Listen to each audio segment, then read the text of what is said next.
Good afternoon. No matter what your point of view may be, there is significant in the growth in Chicago and across the United States, if not around the world, of a movement known as the Black Muslims, a movement which is popularly believed to preach a doctrine of hatred for the white race and the ultimate supremacy of the Negro race. The headquarters of the Muslim movement is here in Chicago in the 5300 block of South Greenwood, and its leader now is known as Elijah Muhammad. He's in residence here. The most active person in the spreading of the Black Muslim movement is Elijah Muhammad's second-in-command, who calls himself Malcolm X.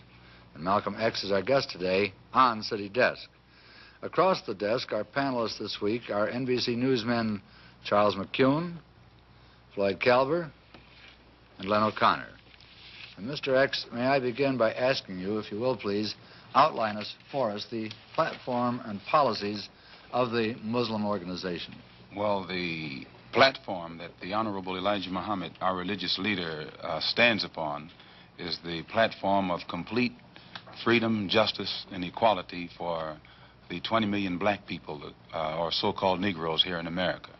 And he teaches us that because of the seriousness of the condition that our people now find themselves in, that it's absolutely impossible to solve our problems with means other than religion. And he teaches us that the religion of Islam is the only religion that will instill within our people the incentive to stand on our own feet. And instead of trying to force ourselves upon whites or force ourselves into the white society or blame the white man for our predicament and constantly beg him for what he has, he says that the only way that we can solve our problem is to unite together among ourselves, among our own kind, clean ourselves up, rid ourselves of the evils that we've become addicted to here in this society, and try and solve our problem ourselves. And I referred to the popular belief that the Muslims preach a hatred for the white race. You do not subscribe to this, then? No, I've never heard the Honorable Elijah Muhammad teach or preach hatred for anyone. He preaches hatred against evil, against drunkenness, against dope addiction, against poverty, and against having to beg for the things that a man is supposed to have. But I've never heard him teach us or any of his followers hatred toward any human being. Do you think that some of his followers possibly then have misinterpreted the word that they've heard and follow a practice of hatred for the white race? I don't think that any Muslim practices hatred toward anyone. We have businesses around the country that are patronized by whites, and we have many businesses here in Chicago, and our customers are white as well as our own kind. And a white person can go into any of these places of business, and he'll have to admit that he is treated with more respect, and he finds more dignity there than he will find among the so-called Negroes who profess to be teaching love for everyone. Twice you've referred to the Negroes, the so-called Negroes. You find some fault with this description, yes, I gather.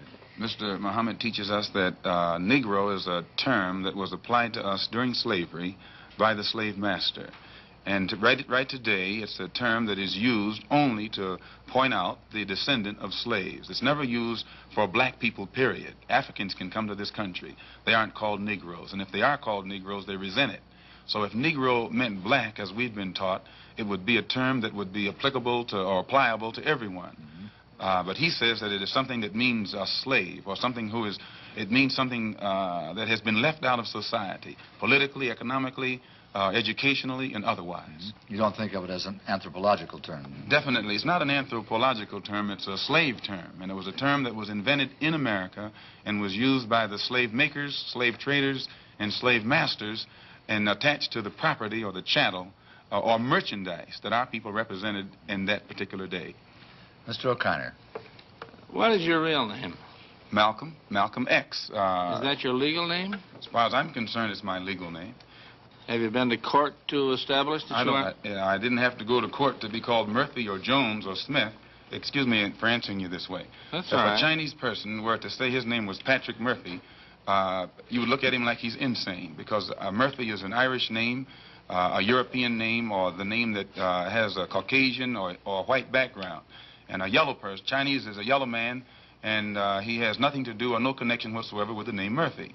And if it doesn't look proper for a person who is yellow or Chinese to be walking around named Murphy or Jones or Johnson or Bunch or Powell, I think it would be just as improper for a black person or the so-called Negro in this country, as we're taught by the Honorable Elijah Muhammad, to walk around with these names.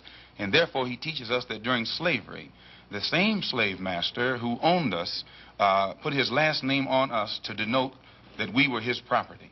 So that when you see a Negro today who's named Johnson, if you go back in his history, you'll find that he was once his grandfather, or one of his forefathers was owned by a white man who was named Johnson. If his name is Bunch, his grandfather was owned by a white man that was named Bunch. Would you mind telling me what your father's last name was? My father didn't know his last name. My father got his last name from his grandfather, and his grandfather got it from his grandfather, who got it from the slave master. The real names of our people were destroyed during slavery. Was there any line, any point in the genealogy of your family when you did have to use the last name, and if so, what was it? The last name of my forefathers was taken from them when they were brought to America and made slaves. And then the name of the slave master was given, which we refuse. We reject that name today. You mean you won't even tell me what your father's supposed last name was or gifted last name was? I never acknowledge it whatsoever. Let me ask you about the status of Elijah Muhammad. First of all, is he ill? I spoke to him today. He is in better health than he has been. He's suffering from asthmatic bronchitis. Is that why he didn't attend your rally on last Tuesday? Yeah, the only reason that he didn't attend was his ill condition, and the weather here, especially on that particular day, was of such nature that it would have been almost insane for him to come. Well, now, did you hold that meeting last Tuesday because it coincided with the general election, the primary election? I think if you study the history of Mr. Muhammad's work and religious work in this country, we've had our convention on February the 26th every year for, I think, the past 33 years. Well, now, while you don't care to discuss your former name or the name that the slave master gave to your antecedents, it is a matter of record that Muhammad's last name was Poole, Elijah Poole. No, that's the name that his slave master gave to his grandfather or great-grandfather, but that's not his name. Well, his mother and father thought when they called him Elijah Poole that was his name. They didn't know any better. Well, if they didn't know any better or not, they thought that was his name. Yes, sir, but, sir... So what I'm trying to find out is when did he cease to be Elijah Poole and get to be Elijah Muhammad? In 1931, I think it was, in Detroit, he was taught the true history of our people and made aware at that time that he was wearing an English name, and by not being an Englishman, he looked out of place. And his teacher gave him the name that he's wearing today, Muhammad, Elijah Muhammad. All right, now when did he become what he purports to be in your literature, the son of Allah? I've never heard the Honorable Elijah Muhammad referred to as the son of Allah. The prophet of Allah. I've never heard him referred to as the prophet of Allah. What do you refer to him Messenger of Allah. All right, the messenger of Allah, and I appreciate the correction. Yes, he says that a prophet is somebody who predicts the future, and he's not predicting the future, whereas a messenger is someone who carries a message that has been given to him by one who authors that message. Why, now, who gave him the message, and to whom is it supposed to be delivered? Master W.F. Muhammad, the one who taught him, is the author of the message. He gave it to the Honorable Elijah Muhammad, which makes him the messenger. And he's to deliver that message of truth and righteousness to the 20 million American so-called Negroes, which means he's to teach us the truth, which will awaken us, and then show us how to live a life of righteousness, which will automatically qualify us for recognition as human beings by all other righteous human beings here on this earth. Well, now, one other question. With reference to what Mr. Hurlbut asked you a little bit ago, you took a very moderate position of wanting independence without having any hatred for the whites. Do I understand that correctly? Hatred is not involved in it whatsoever. Well, I recall in a recent plane crash, 2 or 3 years ago, or less than that, a charter flight on Air France in which a group of people from Atlanta, Georgia, were, as they say in the business, as they took off from Orly Field. And you were quoted at that time as expressing great gratification that this tragedy had occurred. Do you recall that? I recall it. What did you say? Do you remember? The press misinterpreted it and misrepresented it. What did you say? They said that it was made at a Muslim meeting. It wasn't. It was made at a rally of Negroes, Baptist, Methodist, Catholic, and otherwise in Los Angeles, who were rallying to protest the brutal shooting of 7 unarmed Negroes And what did you by say? heavily armed white policemen in the city of Los Angeles. And because we are a people who have been taught by the Honorable Elijah Muhammad to never carry weapons of any kind, but to get on God's side and rely on God to fight our battles for us, at the time that these brothers were shot down so brutally, I pointed out at the funeral of the brother who died that God would step in and take a hand in giving us some form of justice for the brutal killing of our brother. And when the plane crashed in France, I pointed out to the crowd at this rally that this was an act of God showing his wrath or complete resentment over the brutal form of injustice that had been inflicted upon our poor unarmed brothers. Were you saying that, or do you believe that? At that time, Dr. Billy Graham was in a crusade in Chicago, and the press, your papers here in this city, quoted Billy Graham of also saying that plane crash was an act of God. And if you take time to check the newspapers, I think that you'll find that this is correct. But no one thought that Billy Graham was so wrong when he attributed the crash of this plane to his God. But when we say that it come from our God, then we're looked upon as being, outrageous. I know, but you took the position that this was a matter of satisfaction to you for an injustice done against you, and I think that that's a trifle severe. We did not think that it was a coincidence that 120 of the whites on this plane came from the state of Georgia, a state that has the worst record in the history of America for the mistreatment of black people in this country. Worse than Mississippi? They maybe are a little less Mississippi is a little less hypocritical today than Georgia, but both of them are still practicing the same thing.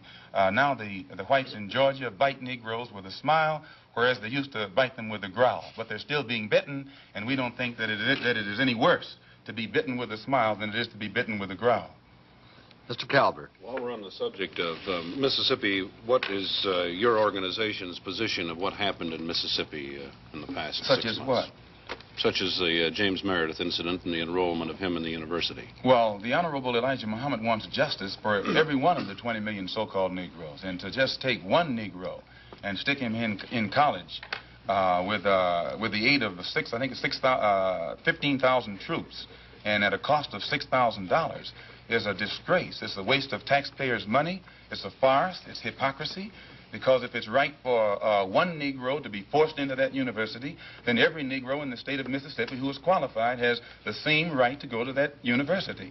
And if the government is not ready and willing to enforce the right of every Negro in the state of Mississippi, then, in my opinion, sir, it's only hypocrisy to pretend that they are for justice by pushing one Negro in and blowing it up all over the world to make it look like they're solving the problem when millions of black people in that state are still going to segregated schools and getting an inferior education. Does your organization encourage members to attempt to enter schools that have been known as all white in the past? The Honorable Elijah Muhammad doesn't discourage us from attending white schools, but he does say that it is better for us to go to our own schools, and after we have a thorough knowledge of ourselves, of our own kind, and racial dignity has been instilled within us, then we can go to anyone's school and we'll still retain our race pride, our racial dignity, and we will be able to avoid the subservient inferiority complex that most Negroes have that is instilled within most Negroes who receive this sort of integrated education. Well, you have a private school operating here in Chicago, at least, and possibly elsewhere, and it's been a subject of controversy lately.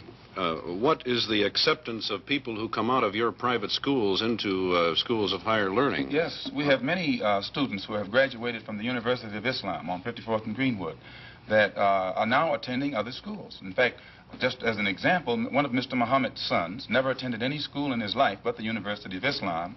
He later attended DePaul University. He also attended the University of Chicago, and at present he's attending Al-Azhar University in Cairo, one of the oldest Muslim schools in the world. And his daughter-in-law also, who went to school here, is attending the University of Cairo. And then we have other students who have graduated that are attending other colleges and universities in this country. And in our school, we never have any delinquency problems. We never have any dropouts. We never have any disrespect for authority or disrespect for parents. We don't have any kind of juvenile delinquency. All of the things that the regular school system is complaining about, the critics and the most severe critics of Mr. Muhammad has to admit that we aren't plagued with those same problems in our own school. I have listened to your leader, at least on one occasion in convention here. It was 2 years ago, and at that time he advocated the separate state proposition of giving the what you call the so-called American Negro a separate state in which to live, to make their own way. Would you explain that philosophy, please? And have you had any support for it from anybody in official ranks? Your first question first. To my understanding, what Mr. Muhammad has said is that he wants freedom, justice, and equality for the black people here in America, which you agree they don't have. If they did, you wouldn't have a race problem. And he says, if America cannot bring about freedom, justice, and equality for our people in this country, then America should allow us to leave. If we can't get along together, we should be allowed to depart and go someplace where we can set up housekeeping for ourselves. Then he says, if America doesn't want us to go back home among our own people, and at the same time they want to keep us here, since we can't stay here and get along together in peace, he says what America should do is separate part of the country and give us a section where we can live, and give us everything we need to get our particular section functioning independently, support us for 25 years until we are able to function independently in a society of our own, and in this way the problem will be solved. Mr. McCune. You say there's no juvenile delinquency. What is the discipline that you Well, number one, excuse me, practice? sir. One of the first things that Mr. Muhammad teaches is you have to set an example if you want others to do right. And he teaches the grown-up Muslims to live a highly disciplined and a highly moral life of high morals. And by the parents displaying the highest of morals in front of the children at all times, automatically this sets a pattern or an example for the children. And in our schools, our children, the emphasis is placed upon the recognition of authority. And by the children recognizing authority and respecting authority, it's easy for anyone who is in authority to teach the child and discipline the child and make the child aware of the importance of living a life in accord with the law even after he grows up. How did you happen to join the Muslim movement? I was in prison. I was a very wayward, criminal, backward, illiterate, uneducated, and whatever other negative characteristics you can think of type of person until I heard the teachings of the Honorable Elijah Muhammad. And because of the impact that it had upon me in giving me a desire to reform myself and rehabilitate myself for the first time in my life, and also being able to see the effect that it had upon others, this is what made me accept it. And plus, prior to hearing what he teaches, I had no interest whatsoever in anything serious or any kind of educational pursuits. And I noticed that after being exposed to the religious teachings of the Honorable Elijah Muhammad, immediately it instilled within me such a high degree of racial pride and racial dignity that I wanted to be somebody. And I realized that I couldn't be anybody by begging the white man for what he had, but that I had to get out here and try and do something for myself or make something out of myself. What has been the growth of the Muslim movement? There are conflicting reports as to how many Muslims there are in the United States. Can you tell us? Well, most critics say that the dissatisfied follow Muhammad, that the unemployed and the oppressed follow Muhammad. And I think you'll agree, the sociologists, the economists, and other experts say that the masses of black people are dissatisfied, unemployed, oppressed, and fed up, so that he actually gets his support at the mass level. But now you have other Negroes at the class level who pretend not to go for him, because usually their job has been given to them by the white man. They have positions to which they have been appointed, and they think that the only way that they can protect their job is by pretending in front of the white man that they don't go for Mr. Muhammad either. But you find that he gets how many support Muslims at do all you levels. say there are in numbers? I couldn't say. I've never heard him say, and he's the only one who would know. 500,000? I couldn't say. I think that anyone who does say is not in a position to know, and anyone who knows wouldn't say. What do you think that the Urban League and the NAACP have accomplished for your people? What's your attitude Well, in toward their them? own way, they have been doing their best to bring about freedom, justice, and equality and human dignity for the black people in this country. But today you have such an intense degree of dissatisfaction and impatience existing among our people at the mass level that it is almost impossible to come to them with a program that's going to take another 100 years to solve their problem, and they still be satisfied to wait. So that they have, the Urban League and the NAACP has done a good job within their understanding. But today it takes more immediate solutions. And the solution that the Honorable Elijah Muhammad has is immediate. It's more practical. You think they're not moving fast enough? Well, they're moving as fast as they can. But that's not fast enough for the masses of black people. If a person is sitting on a warm stove and you get ready to let him up, no matter how slow you are, he has patience because it's only warm. But the masses of black people who are sitting on a hot stove, they're impatient. And no matter how fast you say progress is being made toward letting them up, that progress is not fast enough for them. Well, the NAACP and the Urban League have both been critical of the Muslims. The NAACP and Urban League have been maneuvered into criticizing us against their own will. Usually, the divide and conquer tactics have always been used by the oppressor to keep the oppressed oppressed. And the NAACP has been used against the Muslims. Efforts have been made to use us against them, but the Honorable Elijah Muhammad says he'll work with the NAACP, the Urban League, and any other Negro organization that wants to uplift the black man as long as it doesn't conflict with our religious principles. Well, I remember once when Elijah was quoted as having said that the Urban League and the NAACP sold out to the white man. Has he ever made that statement to my knowledge, I don't think that he has said that they sold out to the white man. I've heard him say that. Is that his feeling? The NAACP has been in existence for 54 years.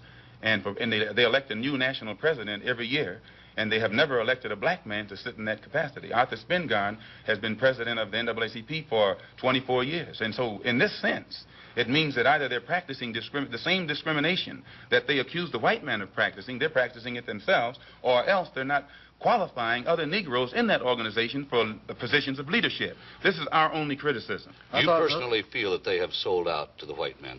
You personally feel that those organizations have sold out to the white man? I don't think that they would knowingly allow themselves to be used or misused against their own people. So if they are failing to do the job that our people expect of them, probably it's just through lack of understanding. But today their understanding is increasing, and you'll find that they're developing a better ability to work with all different factions for the betterment of our people. Malcolm, how do you yourself feel about the white man? I believe that the white man has done a great injustice to the black man in this country by having kidnapped our people and brought us here and down to the level that we're on today. And today, instead of approaching the factors that their original mistake has created, instead of approaching these factors objectively and realistically, the greatest sin that they're doing now is trying to pretend that they never committed a crime, that they never did any wrong. And when the Honorable Elijah Muhammad points out the injustices that our people are suffering, they make that sin worse by accusing him of teaching hate, or by accusing him of black supremacy, or by accusing him of advocating violence, simply because he is pointing out the real factors in the problem. We have a little time left. You don't have to hurry so much, Malcolm. You were born in Omaha, is that right? Yes, sir. And your family left Omaha when you were, what, 1 year old? I imagine about a year old. And why did they leave Omaha? Well, to my understanding, the Ku Klux Klan burned down one of their homes in Omaha. This made your family feel very unhappy, I'm sure. Well, insecure, if not unhappy. So you must have a somewhat prejudiced point of view, a personally prejudiced point of view. In other words, you cannot look at this in a broad, academic sort of way, really. I think that's incorrect, because despite the fact that that happened in Omaha, and then when we moved to Lansing, Michigan, our home was burned down again. In fact, my father was killed by the Ku Klux Klan. And despite all of that, no one was more thoroughly integrated with whites than I. No one has lived more so in the society of whites than I. And it was only until I became a Muslim that I ceased living in the society of whites. You say you were thoroughly integrated with the whites, Malcolm. Oh, yes. Do you have white people in your family background? Definitely. Most Negroes in this country have whites in their family background. How are you going to differentiate between the white blood that's in you and the Negro blood that's in you? And you don't mind my using the term Negro because you use this yourself. I use it interchangeably. I know you do. Why do you do that? Well, I use it if it fits the purpose to use it, but I use it against my will. Do you? But you used it voluntarily in describing the incident in Los Angeles. Still, I use it against my will. I guess the teachings were weren't thoroughly inculcated. No, but when I say to you that the cops in Los Angeles shot down 7 unarmed Negroes, every Negro in the audience knows what I'm talking about. But when I say that they shot 7 Muslims, then a lot of the Negroes don't I realize that suppose you're you still said talking 7 about colored Negroes. people because you say you used the term colored people. If you said... I don't think I used used the word colored on this program. Yes, you did. You did when we Not started. colored. I think so. Black people, I'm sorry. You Black. did say black. Well, we can use black, and that fits everybody. Okay. But, sir, the black... Now, let me get back to another point that you made. You said that you go back home. Now, what do you mean by back home? I've only heard the Honorable Elijah Muhammad say, back among our own people. From You whence said we... back home. You don't mind my saying Right, that. back home. But by that he means... Do you mean back into the roots of Islam, or do you mean back to Africa? Back home. And Africa. by back home, he means back into our original civilization. And if you study history, the Islamic culture existed in West Africa, But your Central family Africa. didn't come from an Islamic background originally, did it? I mean, you came from the proud tribes of Africa, which is I think certainly you'll have a find, pride- sir, that one of proud the background. that Islam, the Islamic culture, I agree, there is existed a lot of- widely in Africa, Central Well, Africa, I agree, West Africa. I agree. I've met many people in there. Mr. O'Connor. With regard to that tragedy out there in Los Angeles, I myself refer to it, when it happened, as the tragic police action, so I am not totally biased. Thank you, sir. Coming from Muhammad Speaks, which is the publication of your cult or your religion, Elijah Muhammad, referred to the policemen out there, the white policemen, as devils. He said, there is no justice here for us black people. There is no future for us nor our children in civilized America. Doesn't that imply that you're going to get out, or that's his wish that you get out? If he referred to those policemen out there as devils, who were heavily armed and knew that the Negroes whom they were shooting down in cold blood were not heavily armed, I don't think that those policemen themselves would deny that they're devils, nor would any Negro who witnessed such a deed deny that they are devils. Well, about the other part of it, there's no justice here for us black people. There is no future for us nor our children in civilized America. And I didn't make that up. He said it in his own And he's correct publication. in what he says, sir. Well, what does it mean? Does it mean you're going to get out, or It what? means the same thing that Attorney General Robert Kennedy means when he says that the #1 domestic problem in America is the race problem, that it is almost impossible to solve it. It's almost impossible to give justice to Negroes. One brief thing further. I read also in Muhammad Speaks a quotation that Elijah Muhammad is the only person on earth who was on personal speaking terms with God. Do you believe that? Definitely. You do? We're Definitely. going to have to leave it at that. And Malcolm, I'm sure he's done a good job in rehabilitating you. It was a pleasure to have you on City Desk. I'm in Chicago for the next 3 weeks at the local mosque at 54th and Greenwood for a special lecture series.